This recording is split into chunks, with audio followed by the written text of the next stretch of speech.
Praise the Lord. கர்த்தருக்கு மகிமை உண்டாவதாக. இந்த நல்ல காலை வேளையில் கர்த்தருடைய வார்த்தை மூலமாய் உங்கள் யாவரையும் சந்திப்பதிலே நான் மிகுந்த மகிழ்ச்சி அடைகிறேன். எஸ்தர் புத்தகம் 7ஆம் அதிகாரம் 2ஆம் வசனம், உன் வேண்டுதல் என்ன, அது உனக்கு கொடுக்கப்படும்.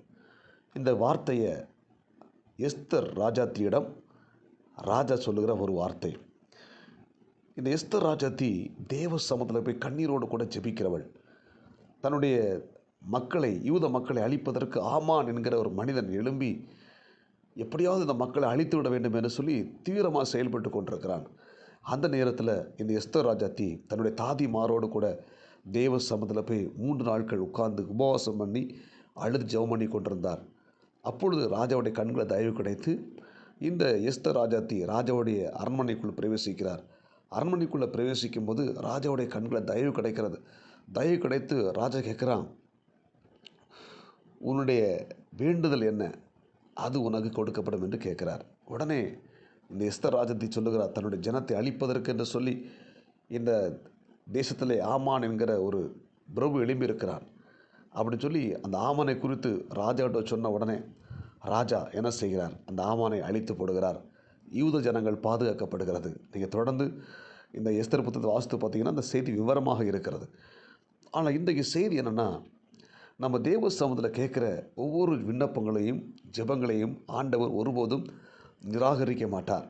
நம்ம என்னென்ன காரியத்தை நாம் ஜெபிக்கிறோமோ அதை எல்லாவற்றையும் நமக்கு ஆண்டவர் கொடுக்க வல்லமுள்ளவராக இருக்கிறார். அல்லேலூயா. நாம் செல்ல வேண்டிய ஒரே ஒரு இடம் தேவ சமூகம். நமக்கு என்னென்ன பிரச்சனை இருக்கிறது, என்னென்ன காரியங்கள் நம்ம தேவைப்படுகிறது, நம்ம என்ன கஷ்டத்தில் இருக்கிறோம், எல்லாம் அவர் அறிவார். ஆனால் தேவ சமூகத்தில் போய் நாம் ஜெபிக்கும் போது நம்ம என்னென்ன காரியங்களை கேட்கிறோமோ அது எல்லாவற்றையும் செய்வதற்கு தேவன் வல்லமுள்ளவராக இருக்கிறார். ஆமென். ஹல்லேலூயா.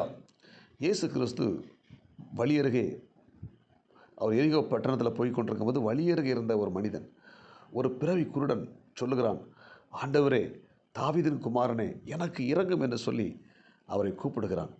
அங்கே இருக்கிற எல்லாரும் அவனை அதட்டுகிறார்கள். ஆனாலும் அவன் என்ன செய்கிறான், இன்னும் சத்தத்தை அதிகமாய் கூப்பிட்டு ஆண்டவரை நோக்கி கூப்பிடுறான், இயேசுவே, தாவீதின் குமாரனை, எனக்கு இரங்கும் என்று சொன்னவனை இயேசு நின்று, நான் உனக்கு என்ன செய்யணும் அப்படின்னு கேட்குறார். ஆண்டவரே, நான் பார்வையடைய வேண்டும் அப்படின்னு சொன்ன உடனே இயேசு அவனுக்கு பார்வையை கொடுக்கிறார். நீ குணமடைவாயாக என்று சொல்லுகிறார். அவன் கண்ணை தொடுகிறார். கண்ணை தொட்டவன் அவன் சுகமடைகிறான். அன்புக்குரிய தேவனுடைய பிள்ளைகளே, அந்த பிறவி குருடனுக்கு இருந்த அந்த அறிவு பாருங்கள், இயேசுவால் என்னை சுகப்படுத்த முடியும், இந்த கண் பார்வை எனக்கு திரும்ப கொடுக்க முடியும் அப்படின்னு சொல்லி இவன் ஆண்டவர்கிட்ட போய் இயேசப்பா நோக்கி விசுவாசமாக கூப்பிடுறான். பார்த்தீங்களா?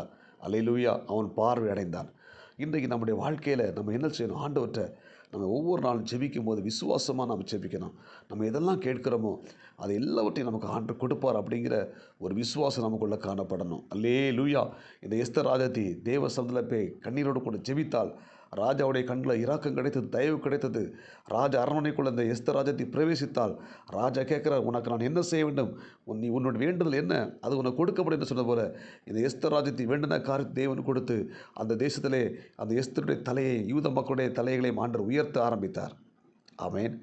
இந்த கடைசி காலத்தில் வாழ்ந்து கொண்டு நம்முடைய வாழ்க்கையிலையும் நாம் தேவனிடத்தில் கேட்கிற ஒவ்வொரு மன்றாட்டையும் ஆண்டவர் அறிந்து வைத்திருக்கிறார். நம்ம எதெல்லாம் கேட்கிறோமோ அது எல்லாம் ஆண்டவர் கொடுப்பார். நீங்கள் சோர்ந்து போகாதீங்க. கடன்பட்டு இருக்கிறீங்களா, வியாதி வாய்ப்பட்டிருக்கிறீங்களா, குடும்பத்தில் நிம்மதி இழந்துருக்கீங்களா, வருமானம் இல்லாமல் தவித்து கொண்டு இருக்கீங்களா, சோர்ந்து போகாதீங்க. ஆண்டவர்கிட்ட போய் உட்காந்து கண்ணீரோடு கூட ஜெபம் பண்ணுங்கள். அவர் நம்முடைய ஜெபத்தை கேட்பார். எசேக்கியா ராஜா வியாதி வாய்ப்பட்டான். தீர்க்கதரிசி சொல்கிறாரு, நீ பிழைக்க மாட்ட, உன் வீட்டுக்காரத்தை ஒழுங்குபடுத்துன்னு சொல்லுகிறார். ஆனால் இந்த எசேக்கியா ராஜா சுவர் பக்கமாக திரும்பி கர்த்தரை நோக்கி கூப்பிட்டான். அவன் ஜெபித்த உடனே, உன் விண்ணப்பத்தை கேட்டேன், உன் கண்ணீரை கண்டேன் என்று ஆண்டவர் வாக்கு பண்ணுகிறார். அவனை குணப்படுத்துகிறார். அப்போ தன்னுடைய வியாதியில் இந்த எசேக்கியா ராஜா கர்த்தரை நோக்கி கூப்பிட ஆரம்பித்தார். கர்த்தர் அவனுக்கு விடுதலை கொடுத்தார். அப்போ நம்ம என்ன செய்யணும், நம்முடைய கஷ்டங்கள் எல்லாம் மாறும், இந்த சூழ்நிலையெல்லாம் மாறும், இப்போ இருக்கிற இந்த நிலமெல்லாம் மாறும். நம்ம என்ன செய்யணும், தேவ சமூகத்தில் போய் கண்ணீரோடு கூட ஜெபித்து கொண்டே இருக்கணும். ஏன்னா நம்முடைய ஜெபத்துக்கு பதில் கொடுக்கிறவர் தேவன் மட்டுமே. அல்லேலூயா.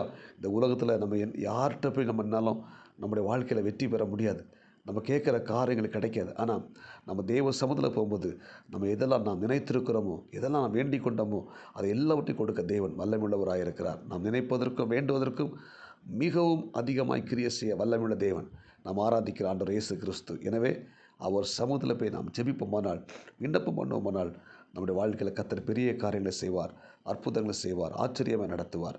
ஜெபிப்போமா? பரலோக தேவனே, இந்த இறைவார்த்தை கேட்ட ஒவ்வொரு தேவனுடைய பிள்ளைகளுக்காக நான் ஜெபிக்கிறேன்.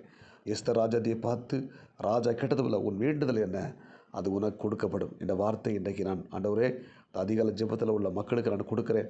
இந்த வார்த்தை கேட்கிற ஒவ்வொரு மக்களுக்கும் ஆண்டவரே நீங்கள் ஆஸ்வதிங்க.